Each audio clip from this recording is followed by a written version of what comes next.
ایک ایسا شخص جو 8 سال تک دنیا کے سامنے کھڑا ہو کے اسرائیل کے خلاف نعرے لگاتا رہا،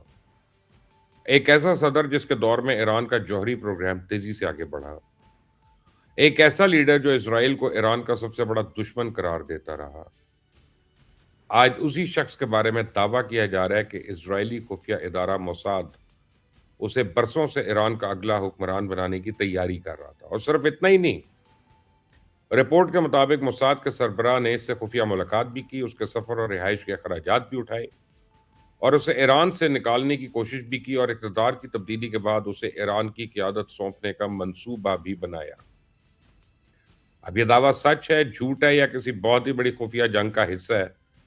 یہ فیصلہ آسان نہیں ہے، لیکن یہ کہانی ایک بات ضرور سمجھاتی ہے کہ ریاستیں صرف سرحدوں پہ جنگ نہیں لڑتی، ریاستوں کے اندر ذہن، شخصیات اور اقتدار کے امیدواروں پر بھی جنگ لڑی جاتی ہے۔ آج کی کہانی ایک ایسی ہے، اسے سن کر ایک لمحے کے لیے آپ کہیں گے کہ بھائی یہ سیاست ہے، جاسوسی فلم ہے یا نیٹ فلکس کی کوئی نئی سیریز ہے، کیونکہ اس کہانی میں ایران بھی ہے، اسرائیل بھی ہے، موساد بھی ہے، پاسداران انقلاب بھی ہیں، ہنگری کی ایک یونیورسٹی بھی ہے، خفیہ ملاقات بھی، اور درمیان میں ایران کے سابق صدر محمود احمد نژاد بھی ہیں، وہی محمود احمدی نژاد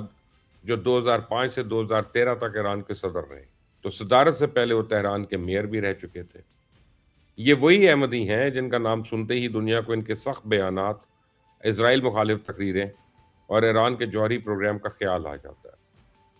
ان کے دور صدارت میں ایران نے یورینیم انریچمنٹ کے پروگرام کو تیزی سے آگے بڑھایا اور اسرائیل کے خلاف ان کا لہجہ انتہائی سخت رہا۔ اسی کے بارے میں ایسی رپورٹ سامنے آئی ہے جس نے پوری کہانی کو الٹا کر رکھ دیا۔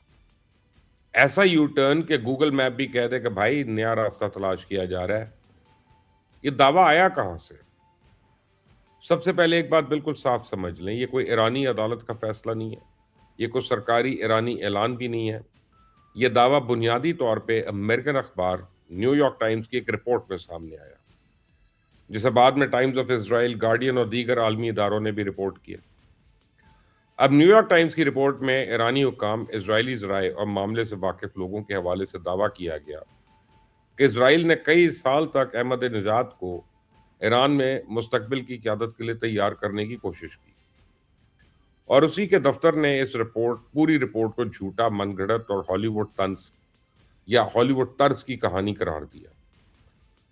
ان کے دفتر کا کہنا ہے نہ وہ موساد کے ایجنٹ ہیں، نہ ہی انہیں ایران میں نظر بند کیا گیا۔ گئے آنے والی ہر بات کو ایک دعویٰ سمجھ کر سننے،